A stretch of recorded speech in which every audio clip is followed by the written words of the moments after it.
चेंबूरमधल्या वृक्ष दुर्घटना प्रकरणामध्ये सादर करण्यात आलेल्या वादग्रस्त चौकशी अहवालावरून मुंबई महापालिका सभागृहात मोठा गदारोळ झालाय। या अहवालावर तीव्र आक्षेप घेऊन सभागृह नेते गणेश खणकर यांनी सभागृहातच चौकशी अहवाल फाडून निषेध व्यक्त केला। खणकर यांनी या अहवालावर गंभीर प्रश्न उपस्थित केले। हा चौकशी अहवाल एकतर्फी असून दोषींना वाचवण्याचा प्रयत्न करण्यात आल्याचा आरोप त्यांनी केलाय। या प्रकरणाची निष्पक्षपणे आणि त्रयस्थ संस्थेमार्फत चौकशी करण्याची मागणी त्यांनी केली आहे। चेंबूरमधल्या दुर्घटनेमध्ये मृत्यू झालेल्या विद्यार्थ्याला न्याय मिळाला पाहिजे आणि जबाबदार असलेल्यांवर कठोर कारवाई झाली पाहिजे अशी भूमिका त्यांनी सभागृहात मांडली आहे। हा अहवाल देऊन मुंबईकरांच्या तोंडाला पानं पुसण्याचा जो प्रकार झालाय त्याचा निषेध करतो आणि महापौर महोदया, हा अहवाल अशा पद्धतीने येणार असेल तर हा अहवाल आम्ही फाडून प्रशासनाच्या तोंडावर फेकतो। एवढंच बोलतो। खूप खूप धन्यवाद। दरम्यान माझ्याकडे अधिकृत अहवाल अद्याप आला नाही अशी प्रतिक्रिया महापौर रितू तावडे यांनी दिली आहे। माझ्याकडे तर अहवाल आलाच नाही।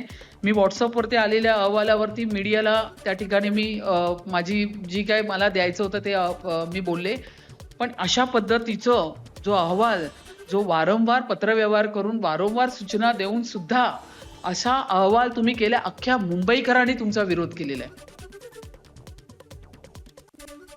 सभागृह नेते गणेश खणकर यांनी एबीपी माझाशी बोलताना काय प्रतिक्रिया दिली आहे आपण पाहूया।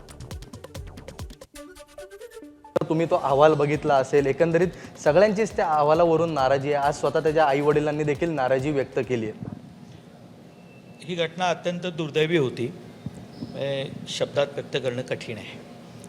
पण जो अहवाल मी बघितला आहे आणि वाचला आहे, अत्यंत दुर्दैवी प्रकारानंतर जे काही गांभीर्यानं विषय करायचे असतात किंवा त्या घटनेला नेमकं कोण जबाबदार आहे, जी अपेक्षा होती त्या सर्व अपेक्षांना हरताळ फासणारा अहवाल आहे आणि आम्हाला हा अहवाल अमान्य आहे।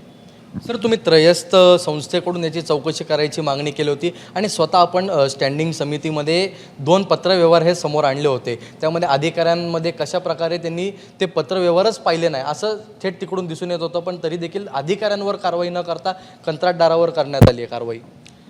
बघा, मुंबई महापालिकेमध्ये एक सिस्टम गेली अनेक वर्ष चालू आहे की आपण एखादी तक्रार दिल्यानंतर मग त्या अधिकाऱ्यांना सांगायचे तक्रार तर मिळाली, पण हे माझं काम नाही, एक काम करा, तुम्ही या डिपार्टमेंटकडे जा।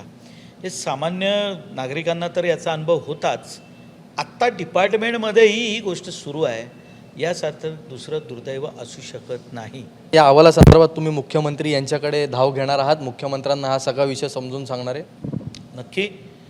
जे चुकीचं होतं आहे ते आमच्या नेत्यांपर्यंत पोचवणं, ज्यांच्या नेतृत्वाखाली हे सर्व मुंबईचा कारभार आम्ही करण्याचा प्रयत्न करू आहे, त्यांचं जे विजन आहे या मुंबई शहराच्या विकासाचं, नक्कीच आम्ही महापौर असेल, मी असेल, स्थायी समितीचे अध्यक्ष असतील, उपमहापौर असतील, जे जे आमचे जबाबदार, आम्ही सर्वच हा विषय त्यांच्यापर्यंत घेऊन जाऊ। सर्वांनाच हा अहवाल अमान्य आहे आणि आम्ही या संदर्भात मुख्यमंत्री यांच्या देखील कडे जाऊ आणि लवकरात लवकर हा विषय कसा मार्गी लागेल आणि त्या 11 वर्षाच्या विहान श्रीवास्तवला कशा प्रकारे न्याय मिळेल याचा देखील आम्ही पाठपुरावा करू। कॅमेरामन सचिन शिंदेसह ईशान देशमुख, एबीपी माझा, मुंबई। दरम्यान या अहवालाबाबत उद्यान समिती अध्यक्ष हेतल गाला यांच्याशी आमच्या प्रतिनिधींनी संवाद साधलाय, आपण पाहूया। आपल्यासोबत उद्यान विभागाचे अध्यक्ष हेतल गाला आहेत। मॅडम, काय सांगाल, एकंदरीत तुमच्याकडे अहवाल न येता हा डायरेक्ट माध्यमांमध्ये आला, त्यामुळे आज तुम्ही नाराजी देखील व्यक्त केली आहे? बघा, असं आहे की नाराजगी हे नाही आहे की अहवाल माझ्याकडे आलेला नाही आहे, हे पण वस्तुस्थिती आहे की माझ्याकडे किंवा स्टँडिंग कमिटी किंवा महापौर महोदय कुठेही अहवाल सादर केला गेलेला नाही आहे। कुठल्या माध्यमातून कसं काही ते सादर केला तेही मला माहिती नाही, पण त्याच्यामध्ये जे पनिशमेंट म्हणून जे अहवाल सादर केलेला आहे ते आम्ही सर्व नगरसेवकांना अमान्य आहे। पण आता तुम्ही यापुढे प्रशासनाला काय निर्देश देणार आहात तुमच्या डिपार्टमेंटकडून की त्रयस्थ व्यक्तींकडून हा पुन्हा एकदा अहवाल सादर करावा बनवून? बघा, असं आहे की हाऊस होता, त्याच्यामध्ये महापालिकामध्ये महापौर महोदयांनी क्लिअरली सांगितलं आहे की हे अहवाल आम्हाला कोणालाही हे मान्य नाही आहे, तर ह्याच्यावरती दुसरा अहवाल प्रॉपर चौकशी करून आणि त्याच्यामध्ये नवीन समिती नेमून नंतर हे सादर करा. हे अहवाल अजिबात मान्य केला जाणार नाही. धन्यवाद मॅडम. या होत्या आपल्यासोबत उद्यान विभागाचे अध्यक्ष, ज्यांनी सांगितलं आहे की हा जो अहवाल आहे तो आम्हाला मान्य नाही आणि यामध्ये लवकरात लवकर प्रशासनाने आता त्रयस्थ संस्थेला देऊन हा अहवाल बनवावा. कॅमेरामन मनोज जयस्वालसह ईशान देशमुख, एबीपी माझा, मुंबई.